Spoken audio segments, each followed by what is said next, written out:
मक्खनबाजी की इस तस्वीर को लेकर बड़ी चर्चा है।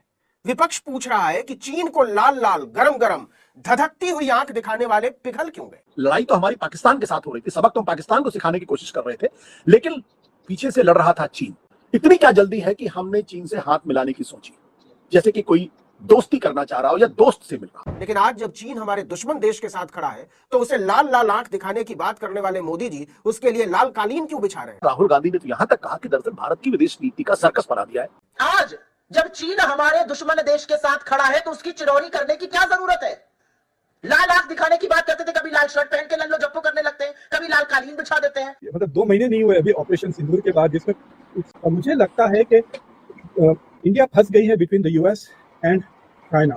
जिस पाकिस्तान ने ये किया और जिसका साथ चीन ने दिया, आप लल्लो झप्पो गलबैया क्यों कर रहे हैं चीन के साथ। भारत अंतर्राष्ट्रीय मंचों पर अपने आप को अकेला महसूस कर रहा है, यहां तक कि रूस भी पाकिस्तान को अपना नेचुरल एलाई बता रहा है। ऐसे में क्या भारत के लिए जरूरी है कि वो चीन के साथ खड़ा हो, अपने रिश्तों को रिडिफाइन करे। मक्खनबाजी की इस तस्वीर को लेकर बड़ी चर्चा है। विपक्ष पूछ रहा है कि चीन को लाल लाल गरम गरम धधकती हुई आंख दिखाने वाले पिघल क्यों गए।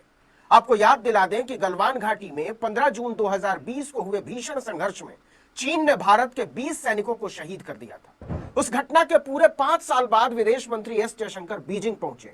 जयशंकर ने चीनी राष्ट्रपति के साथ मुलाकात की तस्वीर शेयर करते हुए लिखा कि आज सुबह बीजिंग में शंघाई सहयोग संगठन के विदेश मंत्रियों के साथ मैंने राष्ट्रपति शी जिनपिंग से मुलाकात की। इस दौरान राष्ट्रपति द्रौपदी मुर्मू और पीएम मोदी का संदेश भी चीनी राष्ट्रपति को दिया। मैंने राष्ट्रपति जिनपिंग को हमारे द्विपक्षीय संबंधों के बारे में बताया। इस संबंध में हमारे नेताओं के मार्गदर्शन को महत्व देता हूं। इसे विशुद्ध तौर पर न मक्खनबाजी कहते हैं।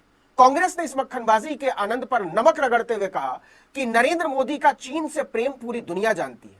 वो शी जिनपिंग से 30-30 बार मिलते हैं, महाबलीपुरम में शहनाई सुनाते हैं।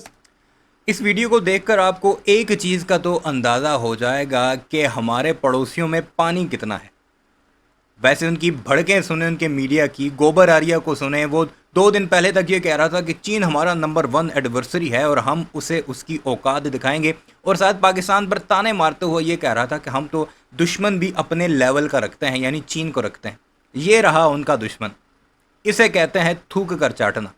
यानी पहले मीडिया पर अपनी आवाम को बेवकूफ़ बनाओ, बड़ी बड़ी बातें करो, भड़के मारो, और फिर सीधा डाइव मार कर उस एडवर्सरी के, जो कि सबसे बड़ा एडवर्सरी है, उसके कदमों में झुक जाओ कि हमारी मईशत बचा दो। तुमने जो रेयर अर्थ मेटल्स हमारे लिए बंद किए हैं, हम तबाह बर्बाद हो जाएंगे, हमारी ईवी इंडस्ट्री तबाह हो जाएगी, हमें फर्टिलाइज़र दे दो क्योंकि तुमने जो बंद किया है, हमारे किसान जो हैं वो खेतों में फसल नहीं बो सकते क्योंकि तुमने हमारे ऊपर फर्टिलाइज़र बंद किया है। और 81% फर्टिलाइज़र चाइना से आता था और चाइना ने वो बंद कर दिया था। साथ जितनी भी मशीनरी थी, ख़ासकर वो जो टनल बनाने वाली मशीनरी थी, वो भी बंद की थी। और अब डाइवें मार रहे हैं उसके पाँव में शी जिनपिंग के, जिसके बारे में ये कह रहे थे कि शी जिनपिंग के खिलाफ कू होने वाला है और उसके करीबी साथियों को मार दिया गया। अपने मीडिया पर बाकायदा ये प्राइम मीडिया पर रिपोर्ट करते रहे। ये है इनकी असल औकात। मैं कहता हूँ अक्सर अपनी वीडियोज़ में कि हमें सबसे बड़ी, हमारे साथ खुदा की नाराज़गी है या क्या है कि हमें इतना कमज़र्व दुश्मन मिला है कि जिसमें इतनी भी से नहीं है कि वो एक मुल्क को दुश्मन बनाए और फिर स्टैंड कर सके कि ये हमारा दुश्मन है। देखते हैं, और इनकी औकात आप पर मजीद वाज़े इस वीडियो के बाद तो ज़रूर हो जाएगी। साबरमती के तट पर झूला झुलाते हैं, शी जिनपिंग के साथ पुराना रिश्ता बताते हैं। लेकिन आज जब चीन हमारे दुश्मन देश के साथ खड़ा है तो उसे लाल लाल आंख दिखाने की बात करने वाले मोदी जी उसके लिए लाल कालीन क्यों बिछा रहे हैं। हमारे दर्शक ऑपरेशन सिंदूर को नहीं भूले होंगे।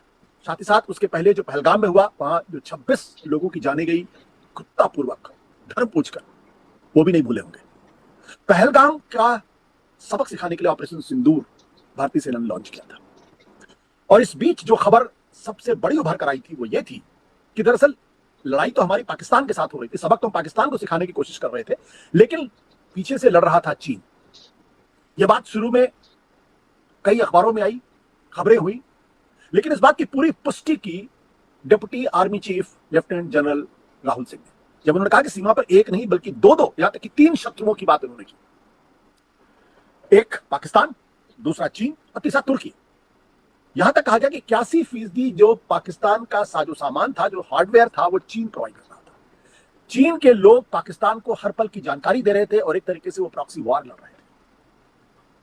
उसके बाद ऑपरेशन सिंदूर खत्म हुआ, उसके बाद भी चीन ने कई ऐसी अड़चनें भारत के खिलाफ की जिससे लगता है कि वो शत्रुता का व्यवहार कर रहा था। जैसे रेयर अर्थ मेटल के एक्सपोर्ट में आनाकानी की उसने, स्पेशलाइज्ड फर्टिलाइजर के एक्सपोर्ट में आनाकानी की, और सबसे बड़ी बात फॉक्सकॉन जो एप्पल के फोन बनाती है उनसे अपने 300 इंजीनियर्स को वापस बुला लिया। इस दौरान तमाम बड़े अंतरराष्ट्रीय मंचों पर वो लगातार पाकिस्तान के साथ खड़ा रहा, पाकिस्तान की मदद करता रहा।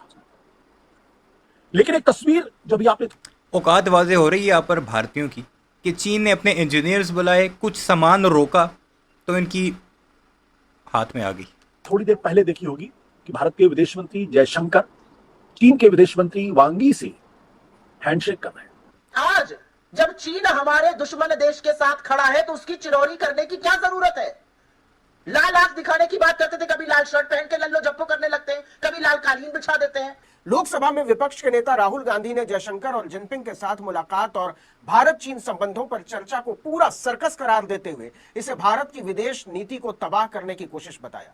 राहुल गांधी ने अपने सोशल मीडिया प्लेटफॉर्म एक्स पर एक पोस्ट में लिखा कि मुझे लगता है चीनी विदेश मंत्री अब भारत आएंगे और मोदी जी को भारत चीन संबंधों की हालिया प्रगति के बारे में जानकारी देंगे। विदेश मंत्री अब एक पूरा सर्कस चला रहे हैं जिसका मकसद भारत की विदेश नीति को खत्म करना है।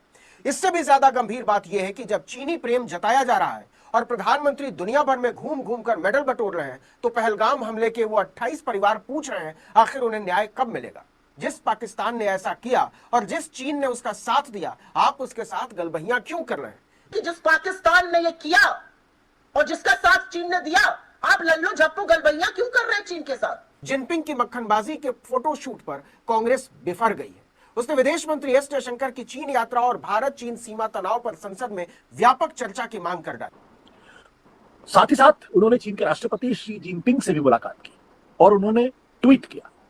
ट्वीट करते कहा कि उन्होंने शी जिनपिंग से मुलाकात करके प्रधानमंत्री नरेंद्र मोदी, राष्ट्रपति द्रौपदी मुर्मू का संदेश उनको दिया और पिछले दिनों जो घटनाक्रम हुए उसका ब्यौरा भी उनको जाके दिया। इस ट्वीट के बाद कांग्रेस पार्टी सब अलर्ट हुई। कांग्रेस पार्टी ने जयशंकर पर निशाना साधा। राहुल गांधी ने तो यहां तक कहा कि दरअसल भारत की विदेश नीति का सर्कस बना दिया गया है। यहीं से प्रश्न खड़ा होता है कि जिस ऑपरेशन सिंदूर और पाकिस्तान को सबक सिखाने की भारत सरकार जमकर उसका क्रेडिट ले रही है और उस ऑपरेशन सिंदूर का मुकाबला पाकिस्तान के बहाने जब चीन कर रहा था, इतनी क्या जल्दी है कि हमने चीन से हाथ मिलाने की सोची, जैसे कि कोई दोस्ती करना चाह रहा हो या दोस्त से मिल रहा हो। आज का विषय दरअसल यही है। इस विषय में कई सवाल हैं। एक, क्या ऑपरेशन सिंदूर के इतनी करीब होने के बाद क्या भारत को चीन के साथ दोस्ती करनी चाहिए? दूसरा, भारत अंतरराष्ट्रीय मंचों पर अपने आप को अकेला महसूस कर रहा है, यहां तक कि रूस भी पाकिस्तान को अपना नेचुरल एलाई बता रहा है। ऐसे में क्या भारत के लिए जरूरी है कि वो चीन के साथ खड़ा हो, अपने रिश्तों को रीडिफाइन करे? तीसरा, जियोपॉलिटिक्स जिस तरीके से बदल रही है, अमेरिका का रुख जिस तरीके से, क्या आज एक रेडिकल फॉरेन पॉलिसी अल्टरेशन की जरूरत है, जैसे कि निक्सन के जमाने में हेनरी किसिंजर ने अमेरिका और चीन की दोस्ती कराई थी?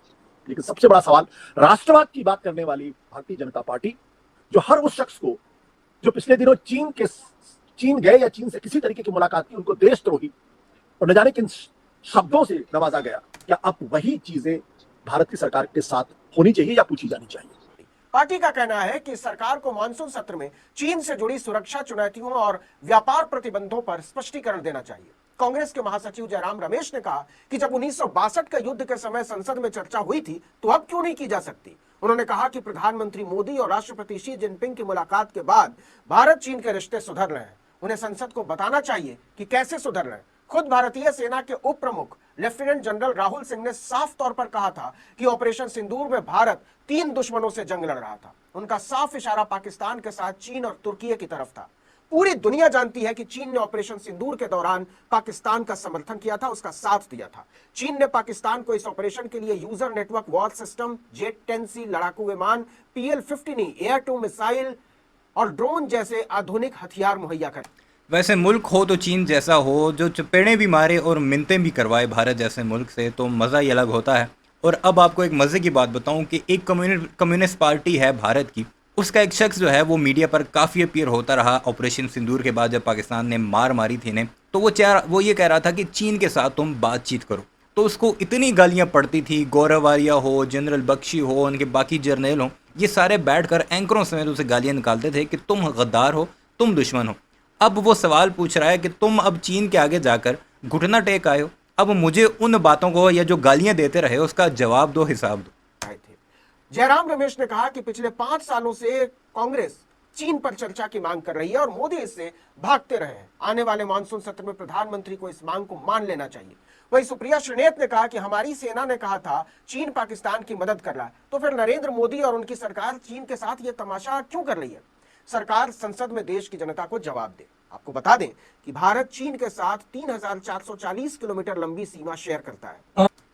ये हालात हैं जी हमारे पड़ोस के। इनका रोना आपने सुना, गालियां सुनी एक तरह की नरेंद्र मोदी और उसके गुर्गे जयशंकर के लिए। कमेंट सेक्शन में अपनी राय का इज़हार ज़रूर कीजिएगा। चैनल को सब्सक्राइब नहीं किया तो ऐसी वीडियोस के लिए उसे भी ज़रूर सब्सक्राइब कीजिएगा।